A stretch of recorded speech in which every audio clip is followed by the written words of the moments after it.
Hey, my wife, Hmm? you know that you are the breadwinner of the family. Yes, now I know. So when are you going to write your will? Write my will. How? So that when you die, me and your children will inherit everything. Jesus. Wait, it's always the man that's supposed to die first now.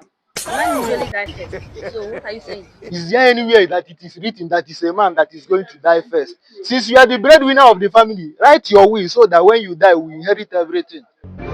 Oh, thank God you're now bringing yourself out. So I should die, which means you're not praying for me to die. You are praying for me to die. Is it a must that is a man Don't that worry, is you will going to die die? first. You will be the one to die first. Me die. You be the one. I will be the one to bury you. See the type of husband I married.